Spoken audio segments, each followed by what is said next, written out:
I'm Fran. I'm Danielle. These are our coffees. Let's talk.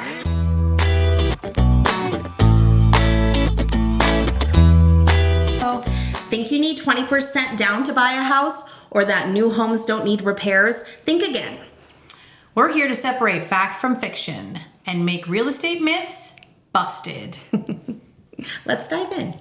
So, what's new?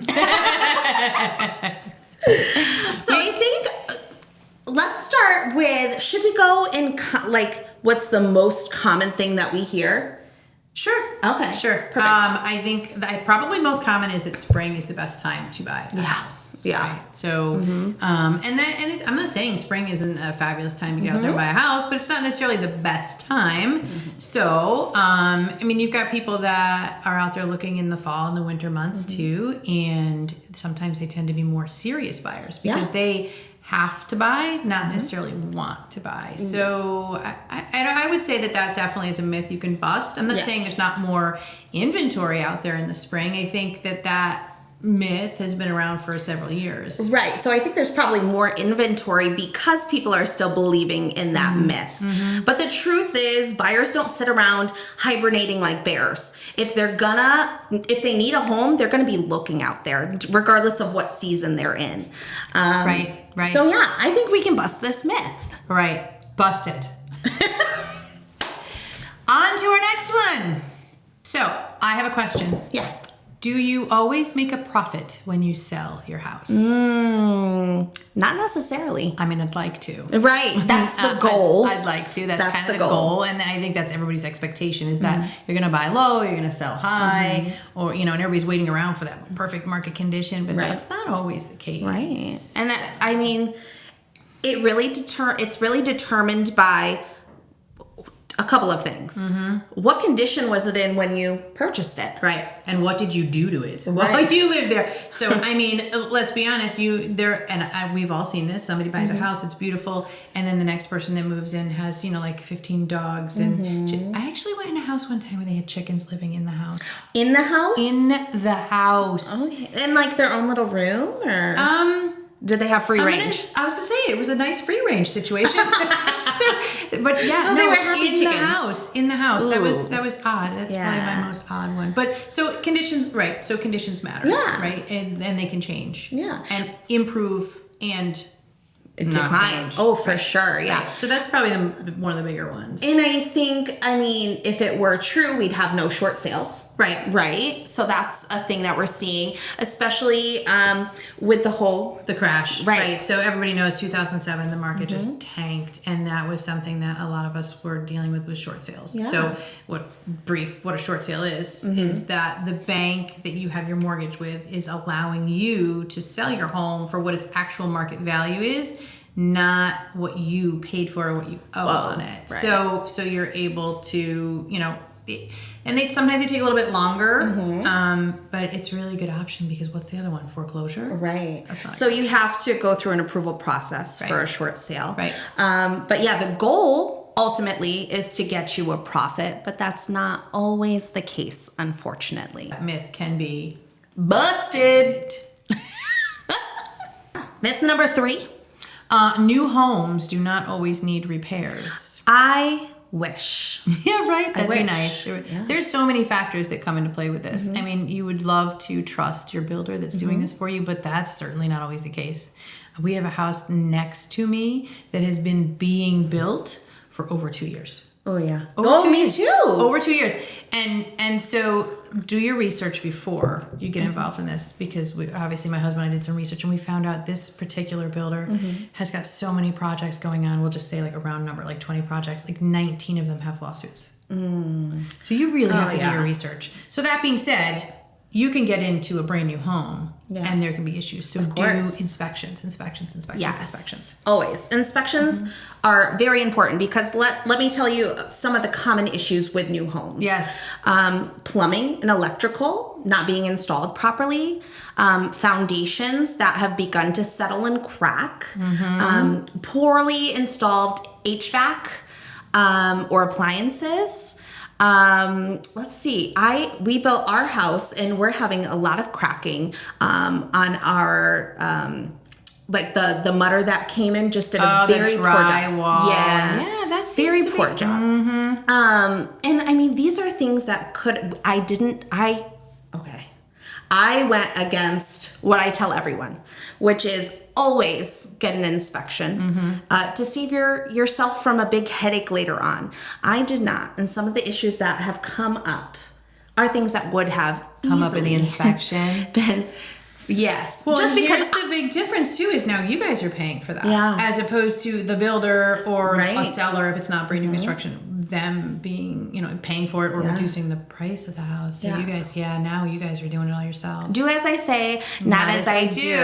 I thought that I was just too smart. My dad is a handyman. We went through it. But I mean, the inspectors are professionals. It takes them 4 to 6 hours to go through the house with a fine-tooth comb. They will find things. Yeah. Always get your inspections regardless of the age of the home. Yeah. Right? So that myth? Busted. Busted. So on to our next one. The list price is indeed the final price. And I think this one's going to be our longest topic that we discuss because it kind of There's encompasses a lot. Yeah. And a lot of what's going on right now. So right now in the market, right now you're getting over what you're listing the house for. So I would say that right now it's even more so that the list price is not the final price. But there's a lot of other factors that go into it other than just market conditions. That's probably the biggest one. Right. Right. And then what would be other ones? I mean, you're going to negotiate, right? Negotiate, that's huge. Negotiation, and the art of negotiation is key when it comes to who you're picking as a realtor, too. Right. So they're going to hopefully negotiate for you for inspections, for the purchase price, closing cost credits. And when you're listing a home, it would be the commission. Yeah. Because the commission is always negotiable. I think people have lost sight of that over the years. And we will have a topic on that as well because there is a lot of confusion around that, especially with some changes that have come to pass recently. So that's a topic in and of itself. its own. But Yep. everything is negotiable. Yeah. The price is not a final. What you see online on the MLS, what we tell you is the price, is not going to be the final price. Everything is negotiable. So I would say that as far as the listing price is the final price, we could definitely bust it. But you guys knew that. Like you're not. Yeah. Like our listeners are not stupid. They knew that already. Right. All right. We're busted. Okay, next we're going to move on to is renting throwing your money away? What do we think? I don't think I was so. raised that way. I was too. I was raised that way, and granted, I was that like second life baby, so my parents are much older. I mean, I'm only in my 20s, obviously, so they're not that much older. But all right, Right. But so yeah, I was raised that you don't rent, you need to buy, and I get that. I just realized I slurp very loudly. I'm sorry. That's okay. We'll cut out the slurping. So yeah, I was raised that way. That you shouldn't ever rent. It's throwing money away. But I don't know as if that's always the case. Right. And I will tell you, maintaining my property and realizing that is my responsibility, right? Along with we have a couple rentals, we're also maintaining those properties. Right. Maintenance alone is a lot of work. And not everyone is cut out for it. No. Or no, not everyone is no. ready for it yet. Yeah, I mean, I'm sure you could all do it, but Right. do you want to? Right. So, that's even this winter, we've had such a winter with ice, not really snow. I mean, it's nice to have a winter, but we've had ice. So you're not the one out on the sidewalk chipping Right. off the ice. Yeah. That's your landlord, the homeowner. So there's things like that, that you're not having to deal with, Right. Taxes, you're not paying taxes.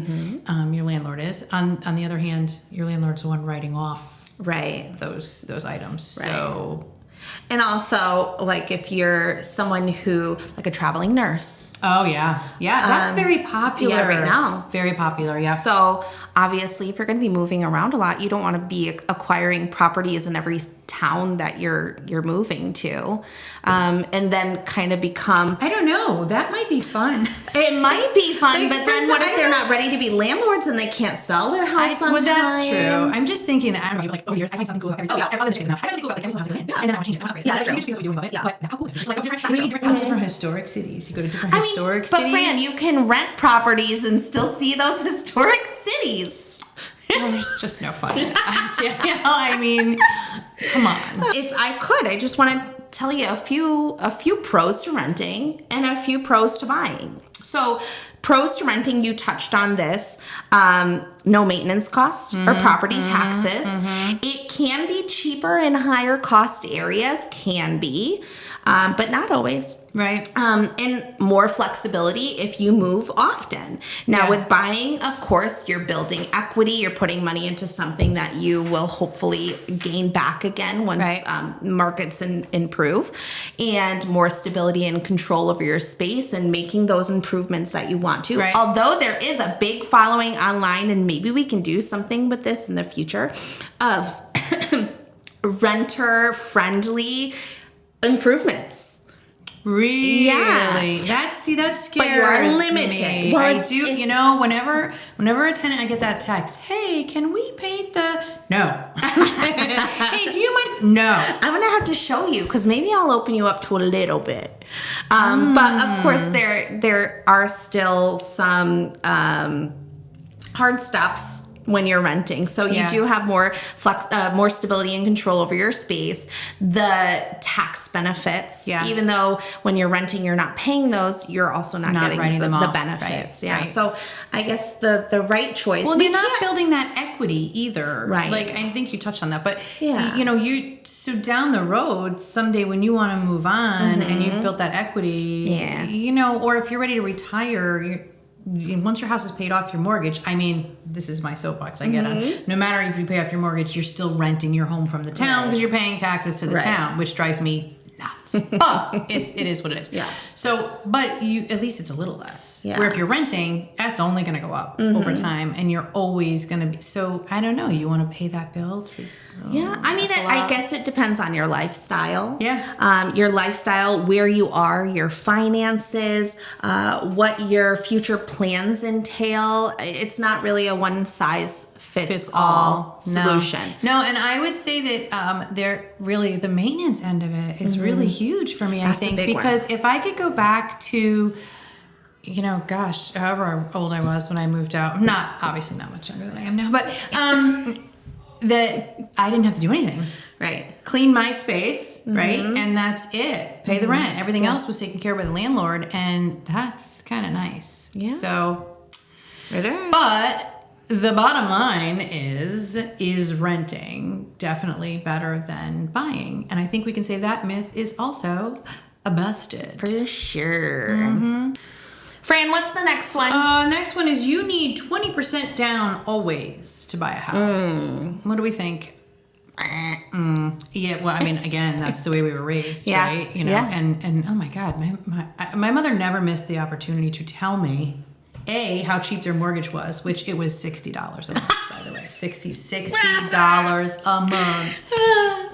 That's not even my gas bill. Right. Like, I was gonna say car, but that's not even close. Than that. But so that was, you know, always save, and then right. So that I will say is something that again is generational. But right now there's a lot of stuff out there that you don't have to do 20% down. Right. So shall we look at the facts? Please. While the standard rule of thumb is to pay 20% as a down payment, Americans have recently begun to pay less up front. In 2021, the National Association of Realtors found the average down payment was 12%.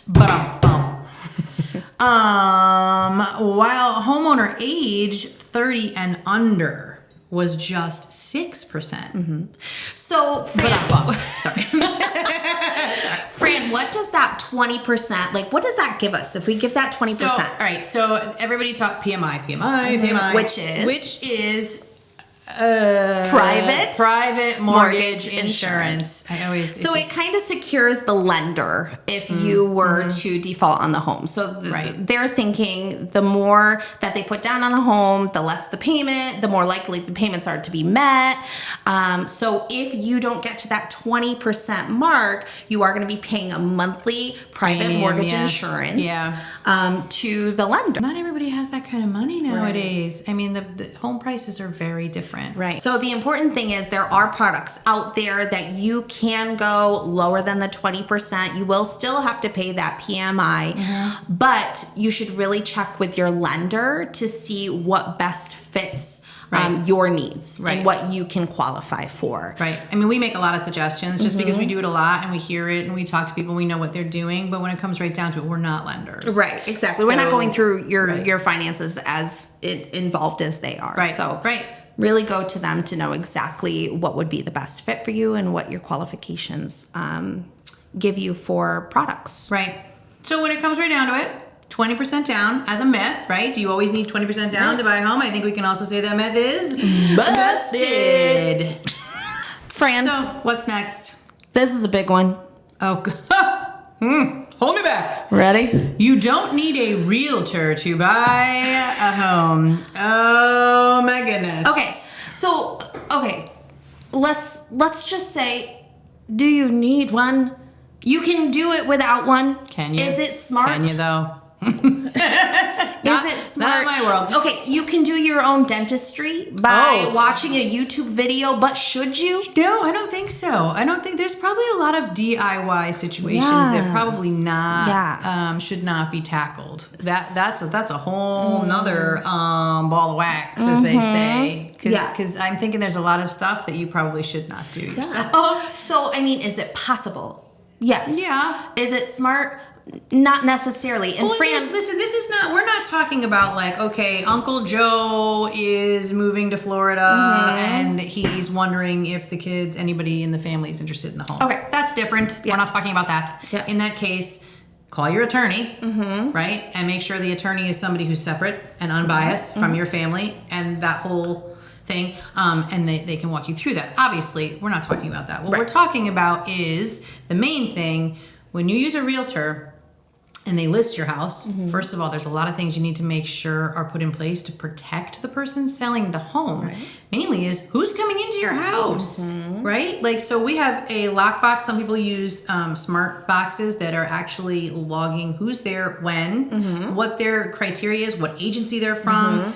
We're getting these people are qualified buyers that are coming in, and we know this. Right. It's not just, somebody who wants to become a squatter at your, or nosy, So that I would say that's huge, is we know who's coming into your home. That's huge. And we are also tailoring it to what's best for you. So if you only want people coming through your home when you're at work or when you're home, we're doing that for you. I think realtors do more than what people assume currently. Commonly, we hear that we just open doors. There's a lot of things that we do. If only. We review documentation. Yeah, and there's a lot that I would say one of the biggest things too is if you're going to sell privately like that, there's a lot of stuff that's on a deed or on someone's title. There can be so many back taxes. There could be an issue with a right of way. There can be deed restrictions, and you're not going to know any of that. Right. Any of that. Yeah. And these are things that the realtor is bringing to light. We also have expertise of the market that when it's your property, you kind of have a more emotional connection to the house. You might not see quite clearly, but we have the expertise of the market to really make sure your house is being priced properly, that it's being marketed properly. I mean, on it, like everybody has their education, right? If you want to, like you said, you want to be a dentist. You want to be a dentist. You went to school for that. That's your expertise. It's same with us, and we continue our education on a yearly, monthly basis. We're constantly learning what's new with the market and the trends and what's going on and what we need to know legally.